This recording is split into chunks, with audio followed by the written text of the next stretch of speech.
रजिया सुल्तान गुलाम वंश। Good evening. आज हमारी 6वीं क्लास है। ठीक है। और आप सब जानते हैं कि हम गुलाम वंश पढ़ते हैं। ठीक है। तो हमने पिछली क्लास में किसको पढ़ा था? इल्तुतमिश को। ठीक है। और वही बात है, जो नया है वो पिछली क्लास में जरूर जाके देखे, तभी कहानी आपको कनेक्ट होगी, खासतौर से इतिहास। ठीक है। क्योंकि थोड़ा सा ये चीज भी देखें, क्या नाम से, कहानी और इतिहास में एक बहुत बड़ा अंतर होता है। इसको आप लंबा खींच सकते हो, इसको नहीं खींच सकते। ये काल्पनिक हो सकता है, ये बिल्कुल और बिल्कुल सत्य प्रमाणित होता है। ठीक है, ये बात ध्यान रखना। तो अब इल्तुतमिश पढ़ा था हमने। ठीक है, हम दिल्ली सल्तनत पढ़ रहे हैं। दिल्ली सल्तनत में हम क्या पढ़ रहे हैं? गुलाम वंश पढ़ रहे हैं। गुलाम वंश में हमने लास्ट टाइम किसको पढ़ा? इल्तुतमिश को। ये बात ध्यान रखना। ठीक है, इल्तुतमिश को पढ़ा, ये बात याद रखना। इल्तुतमिश जब चला गया, कब? 1236 में। तो दिल्ली की गद्दी को लेकर दो लोगों में द्वंद्व हुआ। एक कौन? आपका रुकनुद्दीन। ठीक है, इसका एक बेटा था जो बिल्कुल क्या नाम से कहें कि अयोग्य था, और एक इसकी बेटी थी। कौन? रजिया सुल्तान। ठीक है, ये रहा पर ज्यादा टाइम तक नहीं रहा। इसकी एक माँ थी, या कहें कि इल्तुतमिश की पत्नी। ठीक है, शाह तुर्कान, वो कुछ टाइम तक ठहरी, लेकिन ये ज्यादा लंबा चला नहीं। किसने शासन संभाला? रजिया सुल्तान ने। उत्तराधिकारी भी उसको घोषित किया था, ये बात ध्यान रखना। और उस टाइम रजिया सुल्तान को दिल्ली सल्तनत की महिला शासिका बनाना इतना आसान नहीं था, क्योंकि आज भी महिलाओं को दी जाने वाली शक्ति इस समाज को पचती नहीं है। अगर उसको कोई पावर दे दी जाए, उसका कद बढ़ जाए, तो ये बात बहुत जल्दी स्वीकार नहीं करता ये समाज। और उस वक्त, वो भी मुसलमान इस्लाम में, ये सब करना, क्योंकि बहुत कठोर पर्दा प्रथा तो वही है ना, वो पूरे बदन को ढक देते हैं। ठीक है, उसको क्या बोलते हैं जो मतलब पहनते हैं मुस्लिम समुदाय में, नाम याद नहीं आ रहा। ठीक है, बात देखना। तो उस टाइम पे ये सब करना कि लड़के हैं, और उसके बाद ये कहना कि बेटी घर संभालेगी, है ना, ये चीज बेटी के नाम है, बेटी पूरा घर का लीड करेगी। तो ये बात थोड़ी उस टाइम चुभी लोगों को, क्योंकि रजिया सुल्तान दिल्ली सल्तनत में पहली और अंतिम मुस्लिम शासिका थी। और उस टाइम में बहुत बड़ा स्टेप था इल्तुतमिश का, ये आसान नहीं था। वो तो ग्वालियर में थे जब ये सुल्तान ये सब कुछ बनी। और रजिया के साथ जो सबसे बड़ी प्रॉब्लम जन्मी, वो क्या थी? वो थी इसका महिला होना। यही इसका सबसे बड़ा दोष था। और इसके साथ जो चाल खिली जाती है, 40 सरदार थे उस वक्त, और इसको भी किसने बनाया था? जो तो उसने बनाया था। इसे क्या कहा जाता था? चालीसा। बड़े कम वक्त लोग।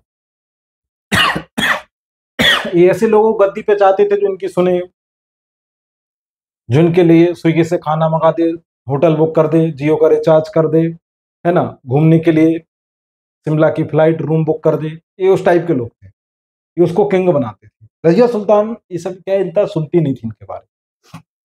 ये बात इनको बहुत अकड़ी। आगे जाके रजिया सुल्तान को ये लोग हटा देते हैं। ठीक है, रजिया सुल्तान को हटाने के बड़े इंटरेस्टिंग तरीके हैं, उस पर बहुत आरोप लगाए गए। और हमारा देश, या कहें कि समाज ऐसा है, महिला को अगर हराना हो ना, तो उसके चरित्र पर क्या करो? आप उंगली उठाना शुरू कर दो, उसके चरित्र के बारे में एक भ्रम फैलाना शुरू कर दो। यही रजिया सुल्तान के साथ होगा, और वो समझाऊंगा कि आगे कैसे। तो अब चलिए थोड़ा सा ब्रीफ कर देते हैं। तो इल्तुतमिश के बाद कौन? रजिया। आज हम गुलाम वंश में रजिया सुल्तान को ही पढ़ रहे हैं। ठीक है, जो दिल्ली सल्तनत की, ठीक है ध्यान रखना, दिल्ली सल्तनत की पहली मुस्लिम और अंतिम शासिका। भारत की वो पहली शासिका मुस्लिम महिला शासिका नहीं थी, ध्यान रखना, दिल्ली सल्तनत की थी। तो मैं रजिया को ले लेता हूं। ठीक है, रजिया सुल्तान। कायदे से तो लोग ये चाह रहे थे वो सुल्ताना लिखे, लेकिन लिखा क्या? सुल्तान। ठीक है, पुरुषों के लिए बढ़ के रजिया सुल्तान। जन्म, इतिहासकार एक मत तो नहीं, फिर भी ये जन्म बताया जाता है। ठीक है, ये इसका जन्म था। जन्म स्थान यूपी का बदायूं। 2 मिनट। यूपी का, ए भगवान, यूपी का बदायूं। क्लियर, ये बात याद है। मृत्यु 14 अक्टूबर 1240, ठीक है। मृत्यु स्थान कैथल HR, बोले तो हरियाणा। ये रजिया सुल्तान के बारे में और कहें कि उसकी प्रारंभिक जानकारी, ठीक है। जन्म कब? 1205। जन्म स्थान बदायूं, जो आज कहां पर है? उत्तर प्रदेश, बाबा का राज। मृत्यु कब? 14 अक्टूबर को कर दी गई थी। बताऊंगा कैसे क्या हो गया था, कैसे साजिश की गई थी, कब? 1240 में। और मृत्यु का स्थान जो था वो कैथल, एक जगह थी, बहुत फेमस है, बहुत पूछा जाता है एग्जाम में। रजिया सुल्तान की मृत्यु कहाँ हुई थी, आप याद रख लेना। और कहां पर, ये जगह कहां पड़ती वर्तमान में? हरियाणा वाले इलाके में, ठीक है। पिता सबको पता है, कौन?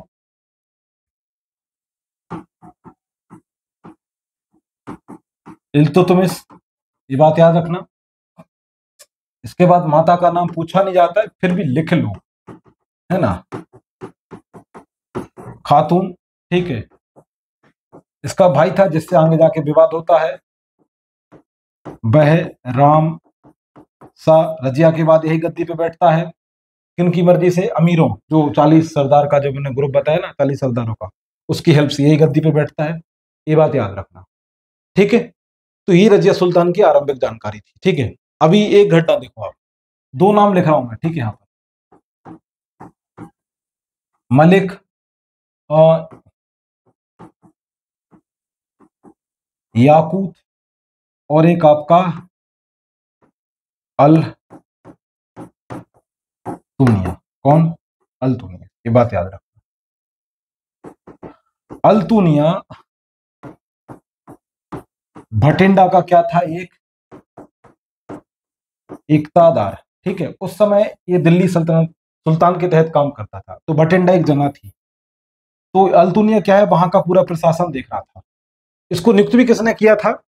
रजिये ने किया था। बात ध्यान रखना, मेरी बात, थोड़ी हिस्ट्री को समझो। इसकी नियुक्ति रजिये ने की थी, ठीक है। जबकि ये क्या था, जो रजिया सुल्तान थे, उसके जो घोड़ों का अस्तबल था, उसका चीफ था, हेड था। तो मलिक याकूत अक्सर साथ रहता था, किसके? रजिया के। जबकि भाई कहाँ बैठता था? बठिंडा में, क्या था? इक्तदार था, है ना। वही बात, जैसे कलेक्टर वगैरह होते नहीं, कुछ ऐसे ही था, पूरा वहां का प्रशासन यही देखता था। ये सब कुछ था। तो लेकिन क्या होगा कि समय समय पर जितने भी इक्तदार थे, तो वो क्या करने लगे, विद्रोह करने लगे थे। तो रजिया को लगा थोड़ी इसकी भी क्या है, ऐसी इंफॉर्मेशन आने लगी, ये सब कुछ, कि भैया ये भी विद्रोह कर सकता है। इसके अलावा अल्तुनिया आगे जाकर किससे मिल जाता है? जो मैंने बताया, क्या नाम से, 40 सरदारों का जो समूह था, उनसे जाके भी अल्तुनिया मिल गए। ये बात किसको पता चलती है? रजिया को, ठीक है। और अल्तुनिया इनसे कहता 40 सरदारों कि हम रजिया को हरा देंगे, गिरा देंगे, ठीक है। आगे जाके पति भी बनता है, बात रखना, उसकी भी कहानी मैं समझाऊंगा आपको। तो इस तरीके से यहां पर इन दोनों में क्या होगा, गठजोड़ हो गया। अब मलिक याकूत था, तो मलिक याकूत और रजिया सुल्तान के बारे में जो अफवाह उड़ाई गई, वो काहे की उड़ाई गई? कि भैया ये दोनों कहाँ जाते हैं, गार्डन में जाते हैं, बैठते हैं, प्रेम करते हैं। अभी होता क्या था कि जब रजिया सुल्तान थी, तो जैसे वो घोड़े पर सवार होती थी, तो ऐसे में जो मलिक याकूत था, वो आता था, हाथ लगा देता था, थोड़ा हेल्प कर दे, टांग दिया।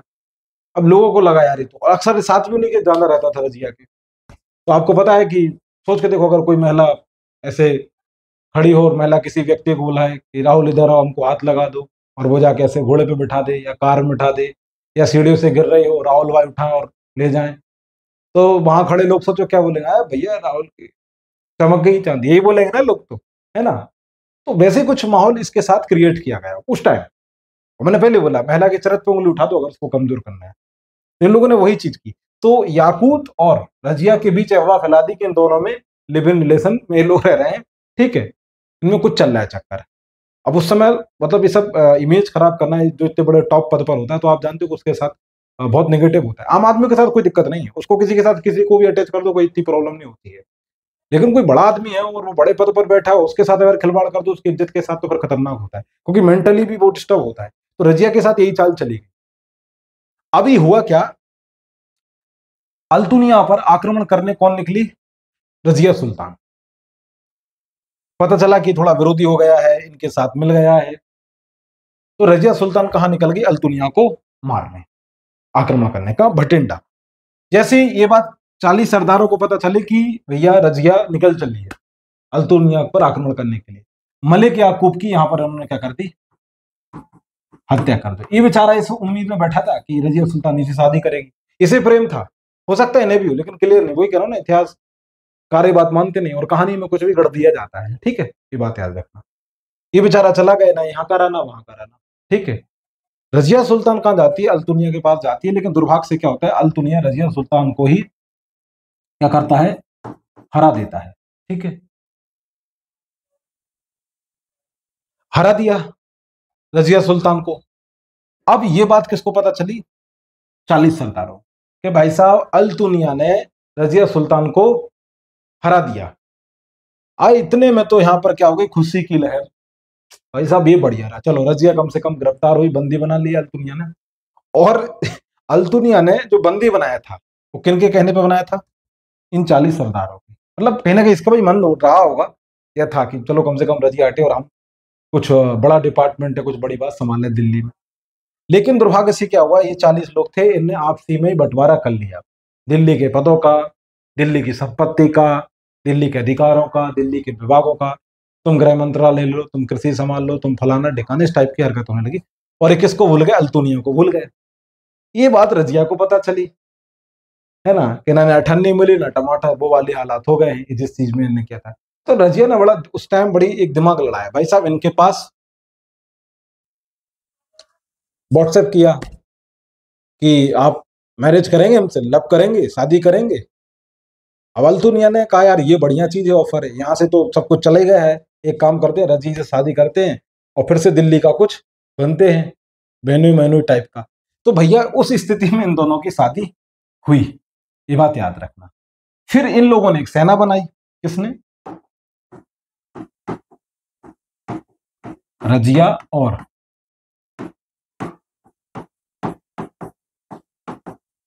अल्तुनिया ने एक सेना बनाई जिसमें बहुत सारे लोग भरे गए, ठीक है, वो जाट थे, राजपूत थे, मुसलमान लोग थे, बहुत सारे लोग इस सेना में भर्ती हुए। इन दोनों ने इस सेना के भरोसे प्लान बनाया किस पर अटैक करने के लिए, जो मैंने बताया, जो 40 सरदारों का समूह था, जिसे क्या कहा जा रहा था?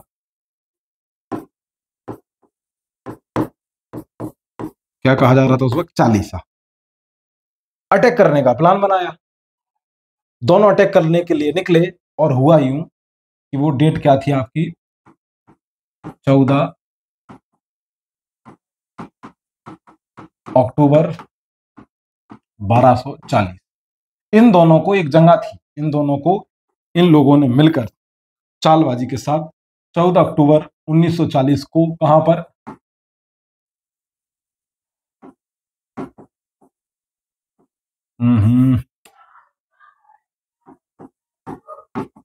कैथल। कहां पर? कैथल, जो हरियाणा में एक जगह है। इन दोनों की हत्या करवा दी। और इस तरीके के साथ गुलाम वंश में रजिया सुल्तान का इतिहास, हिस्ट्री, सब कुछ खत्म, ठीक है। तो ये था रजिया सुल्तान का एक हिस्ट्री। वो शासन कर सकती थी, लेकिन देख रहे कि उस तरीके के साथ किस तरीके के उसके साथ पॉलिटिक्स खेली गई, किस तरीके से उसके चाल चली गई, और उसने द्वारा गद्दी हथियाने की कोशिश की, द्वारा दिल्ली की सल्तनत पर जाने की कोशिश की, लेकिन ऐसा हो नहीं पाया। अब ये 40 जो सरदार थे, इन दोनों की हत्या करने के बाद ये बातें जानते थे कि अगर देखो किसी हमने उसी परिवार खानदान के जो दास वंश था, जो ममलूक वंश था, जिससे रजिया आती थी, इल्तुतमिश आता था, अगर हमने उसी की किसी व्यक्ति को जल्दी गद्दी पर नहीं बिठाया तो पतन तो हमारा भी निश्चित है। ऐसे में उन्होंने रजिया के भाई को बुलाया। बहराम साहब कहाँ हो? भाई ने कहा साहब हम तो ग्राउंड पे क्रिकेट खेल रहे हैं। उन्होंने बोला क्रिकेट विकेट छोड़ो, दिल्ली आओ और गद्दी संभालो तुम। और ध्यान रखना, जो लोग किंग मेकर होते हैं वो कभी भी ताकतवर आदमी को किंग नहीं बनाते, क्योंकि कल के दिन वो उन्हीं को खत्म कर दे। तो इन्हें बहराम साहब को बनाया, ठीक है, ये बातें रखना। तो रजिया के बाद कौन, बहराम शाह दिल्ली की गद्दी पर, या कहें कि गुलाम वंश की गद्दी पर बैठा। और ये लोग अभी तक क्या नाम से खेल कर रहे थे, इनके सब कुछ हाथ में था, ये लोग कंट्रोल थे, अमीर थे, ये चिढ़ते थे, थोड़े कट्टर भी थे। एक चीज और देख लो रजिया सुल्तान से, वो ये कि वो एक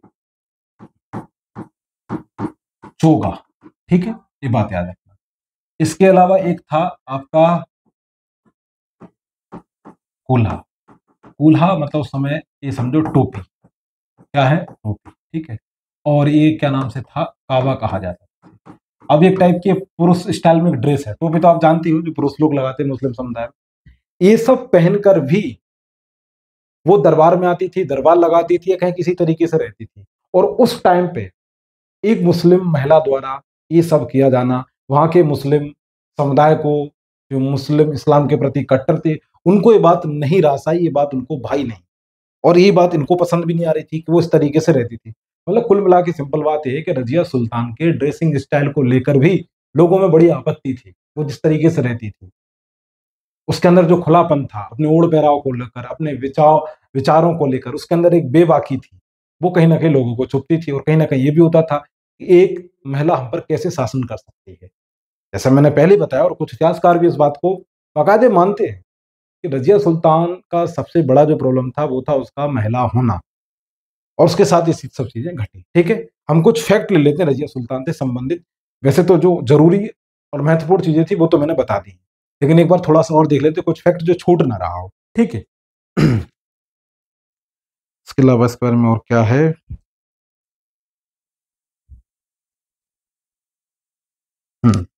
ठीक है, बाकी जो सारे जो पॉइंट थे वो मैंने आपको बता दिए। तो ठीक है, ये थी रजिया सुल्तान। आगे हम और गुलाम वंश को क्लियर करेंगे, जैसे कि मैंने आपसे कहा था कि मैं रजिया सुल्तान और गुलाम वंश इसी वीडियो में कंप्लीट करा दूंगा, लेकिन कोई हड़बड़ाने की जरूरत नहीं है। ठीक है, गुलाम वंश अभी कंप्लीट नहीं हुआ है, वो आगे और जाके अगले वीडियो में शायद मैं उसको खत्म कर लूँ। ठीक है, ये बात है ना, क्योंकि गुलाम वंश में इसके बाद कोई ऐसे बड़े शासक आए नहीं जिनका नाम रहा हो, जैसा कुछ ऐसा कुछ रहा हो, ऐसा कुछ भी नहीं है, सिंपल सा है। ठीक है, इसके बाद खत्म हो जाएंगे। गुलाम वंश के बाद जो शुरू होगा वो होगा खिलजी पर। क्लियर है, तो वही बात, लाइक शेयर सब्सक्राइब कर दीजिए, अपना ख्याल रखिए, कंटिन्यू पढ़ते रहिए, है ना, ध्यान रखिए अच्छे से, प्रॉपर टेस्ट लगाइए, ठीक है, प्रॉपर रिवीजन करिए, है ना, ऐसा ना हो कि आप नया पढ़ने के चक्कर में पुराना भूल जाए, ये गलती बिल्कुल भी ना करें। ठीक है, पुराने को प्रॉपर रिवाइज करते रहिए, वरना वही बात, आगे पार्ट पीछे सपाट हो जाएगा। ठीक है, टेक केयर, जय हिंद, अपना ख्याल रखें, टुडे फॉर इनफ।